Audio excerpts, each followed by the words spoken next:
nous avons déjà vaincu. Vaillamment bref, luttons ensemble pour l'unité, la justice. Vaillamment bref, nous nous engageons devant Dieu Tout-Puissant pour établir l'unité. Pour la nation, restons unis pour toujours. IR, classe ouvrière, unité, justice, travail. Chers compatriotes, dans nos déclarations antérieures, plusieurs fois nous avons montré et fait voir qu'il existe bel et bien un conflit politique et sécuritaire dans notre pays. Cela est dû aux multiples violations de la Constitution et des lois de la République par ceux-là même qui prétendent nous diriger à ce jour. Aujourd'hui, nous sommes dans une situation pire qu'avant. Notre pays se trouve dans un syndrome similaire de 1960 à 1965, où toutes les institutions avaient été paralysées. En effet, pour éviter que cela se répète, nous avons prévenu M. Félix Tshilombo que la situation à cette crise ne viendra pas à travers les institutions à problème où il fait partie, mais par le dialogue politique ici de l'accord cadre d'Addis Abeba et la résolution 2098 du Conseil de sécurité des Nations Unies. Choisir la voie des institutions, c'est créer de nouveau un autre conflit et chercher à plonger le pays dans la cacophonie et le chaos. Malgré cette proposition louable pour l'intérêt de la nation, Félix Tshilombo n'a pas voulu nous écouter. Dans sa peau du président de la République, il est à la recherche d'un pouvoir absolu et totalitaire. Félix a préféré choisir la voie d'enfronter Joseph Kabila au sein des institutions dans l'espoir de lui arracher sa majorité mécanique.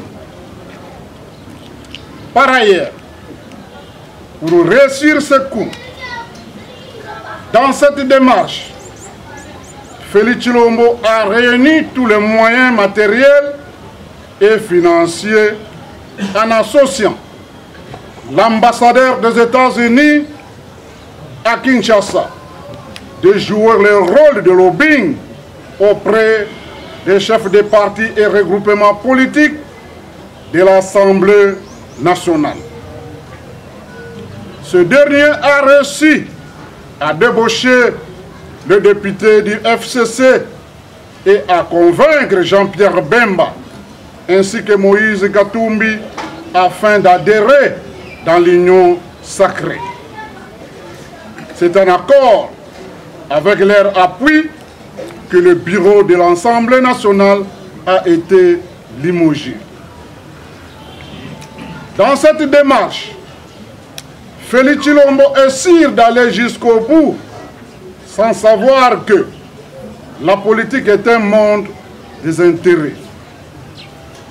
Cependant, après le limogeage du bureau de l'Assemblée nationale, les migrants du FCC, Jean-Pierre Bemba et Moïse Katumbi lui posent des conditions. Le partage du pouvoir à tous les niveaux, avant de poursuivre d'autres actions, dont celle de vote du bureau définitif de l'Assemblée nationale qui va conduire au départ d'Ilunga Ilukamba comme Premier ministre. Ils lui ont fait voir qu'ils ont la volonté et sont prêts d'aller jusqu'au bout. Ainsi, présent à la réunion, Jean-Marc Kabound, président AI de l'IDPS, a rejeté tout en bloc. À peine créée, l'Union sacrée est dans la menace de dislocation. À cet effet, une autre interférence est venue de la communauté internationale qui est dans l'inquiétude et suit de près la situation politique et sécuritaire de la République démocratique du Congo. De l'Union européenne en passant par le Congo-Brazzaville, où le président Sassou a organisé un mini-sommet avec Félix Tshilombo. Le communiqué final signé par les deux parties soutient et rejoint le combat de Norbert Louyeye et alliés.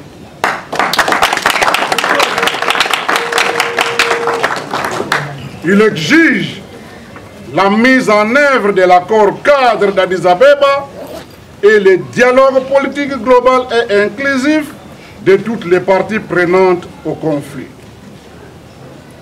Néanmoins, dans une nouvelle résolution du Conseil de sécurité des Nations Unies, la tenue du dialogue politique de l'accord cadre est vivement recommandée à Mme Bintou Keïta, nouvelle représentante et envoyée spéciale du secrétaire général des Nations Unies en République démocratique du Congo.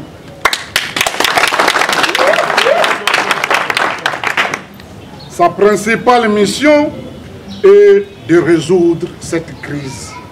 En effet, c'est cette voie du dialogue politique qui va bientôt enterrer l'union sacrée de la nation que nous avons qualifiée dès sa création de mort-né.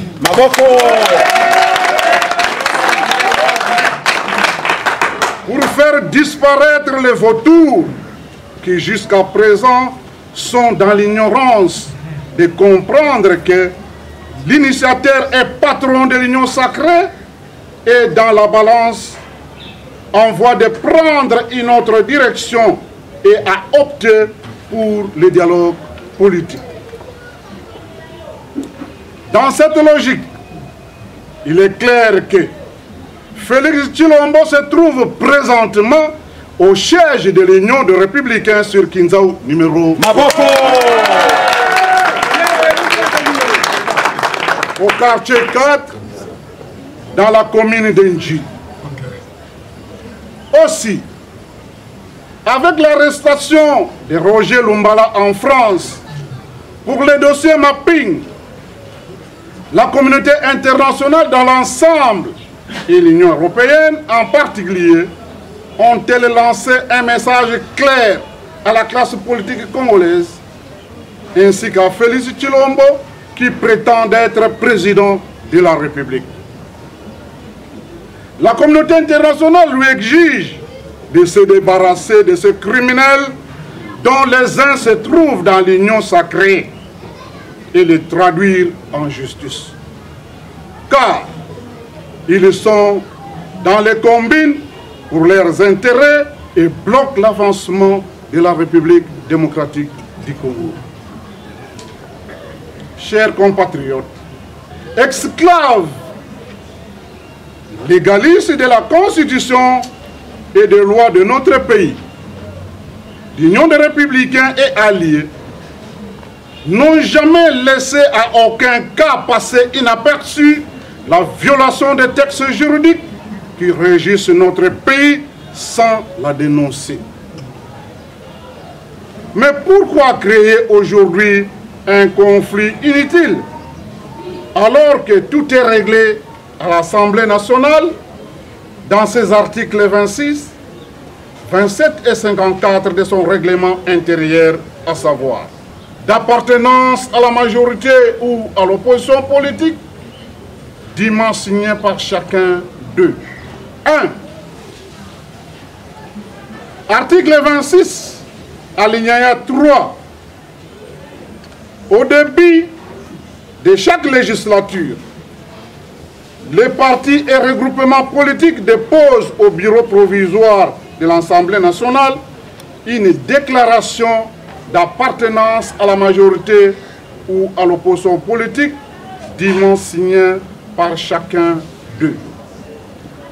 4e paragraphe. La proportionnalité entre la majorité et l'opposition est constatée par l'Assemblée plénière qui prend acte. 2. Article 27, deuxième paragraphe, stipule. Sans préjudice des dispositions de l'article 26 du présent règlement intérieur, les candidats aux différents postes du bureau définitif sont présentés par les partis ou regroupements politiques auprès du président du bureau provisoire dans les 24 heures suivant l'ouverture du dépôt des candidatures. 3. Article 54 stipule. Un député ne peut faire partie que d'un seul groupe parlementaire. Il exerce ses droits une seule fois au cours de la législature. Un député qui quitte son groupe parlementaire perd le droit de s'affilier à un autre groupe. Il devient non inscrit.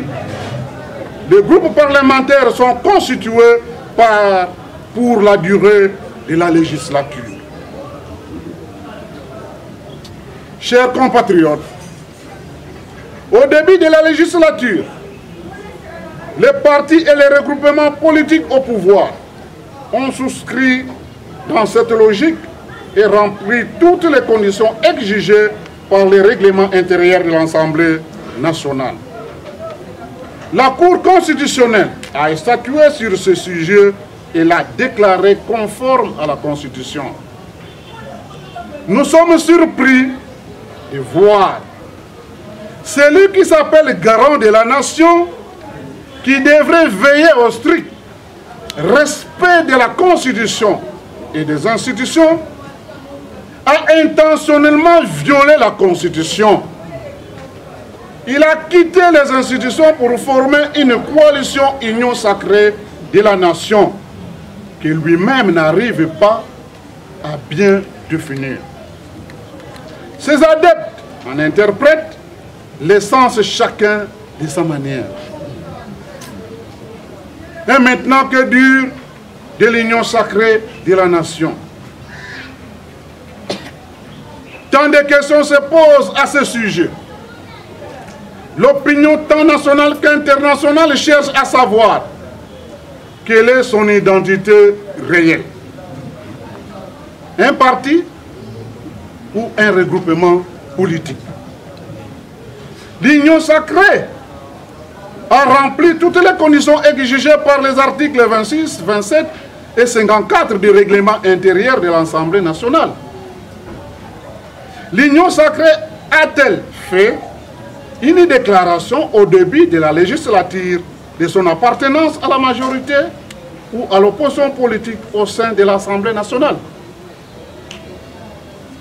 Nul doute, lorsqu'on voit l'union sacrée de la nation, on ne voit qu'un seul maître à bord, Félix Tshisekedi Tshilombo, qui prétend être président de la République. Alors que la Constitution et les lois de notre pays interdisent au président de la République, en exercice de ses fonctions, de créer et de diriger un parti ou un regroupement politique.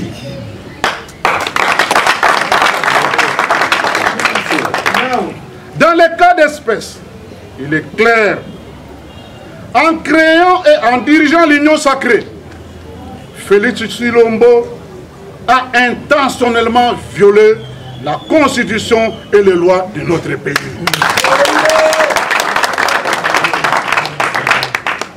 il est dans un état autre que la République démocratique du Congo.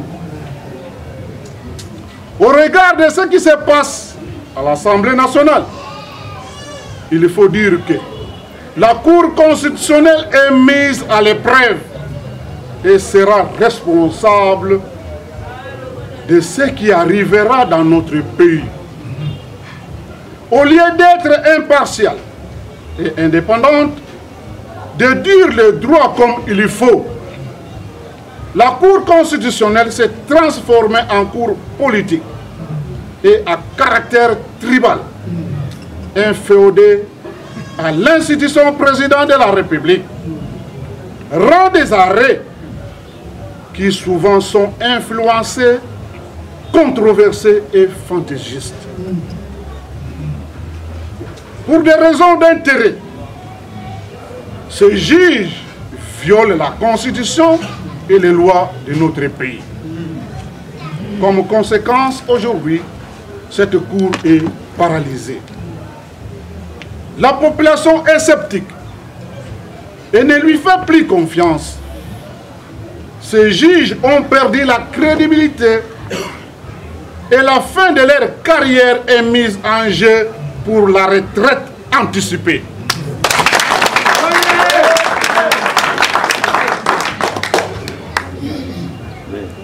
Chers compatriotes, comme dit si haut, nous sommes obligés de rester soumis au respect de la Constitution et des lois de notre pays. Les députés de la majorité et de l'opposition en divagation et en rébellion contre leurs partis et regroupements politiques qui ont immigré l'union sacrée de la nation sont frappés par les articles 26, 27 et 54 du règlement intérieur de l'Assemblée nationale. Étant donné que l'union sacrée n'existe pas comme un parti ni regroupement politique reconnu par les règlements intérieurs de l'Assemblée nationale, ces députés non seulement sont non inscrits, mais aussi et surtout n'ont pas droit de se présenter aux différents postes du bureau définitif de l'Assemblée nationale. Car, n'ayant pas fait une déclaration d'appartenance à la majorité ou à l'opposition.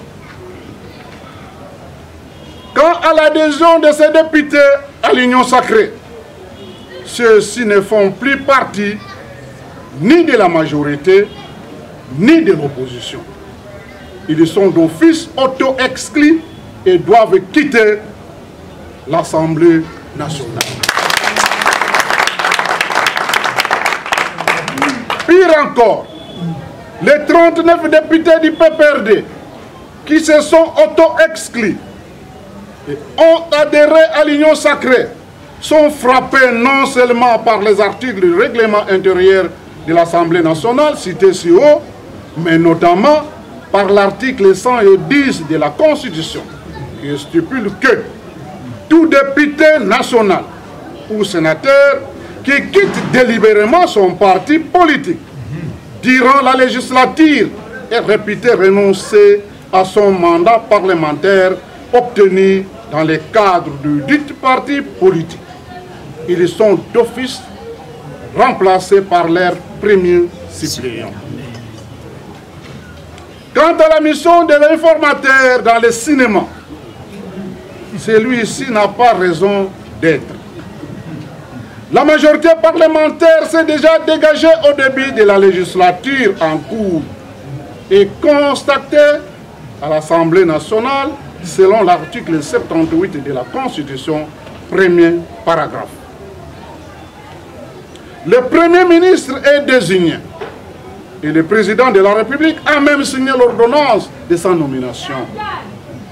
Il est investi par l'Assemblée nationale conformément aux articles 26, 27 et 54 de son règlement intérieur.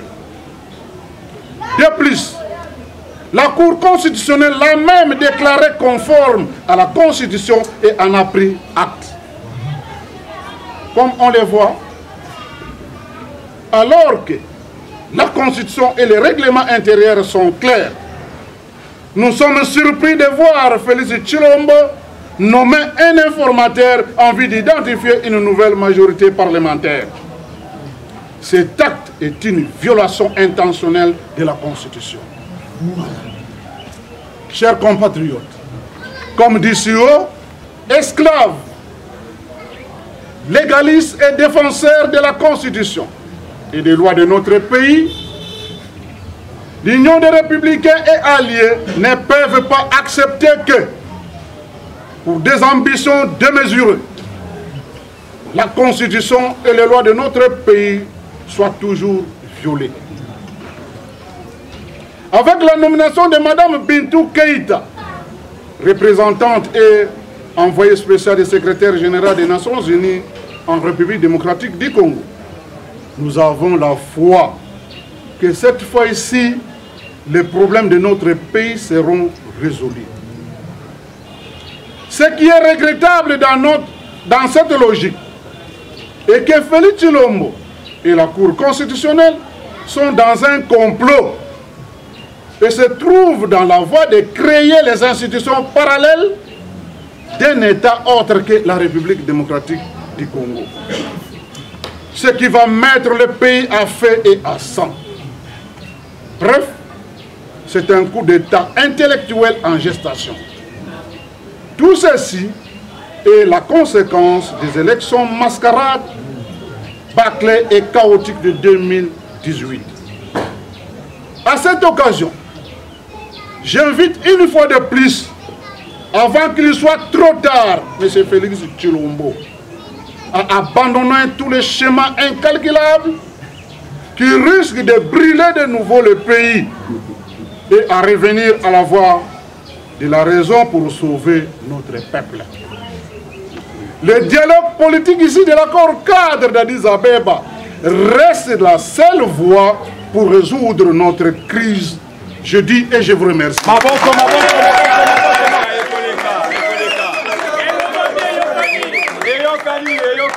Kabila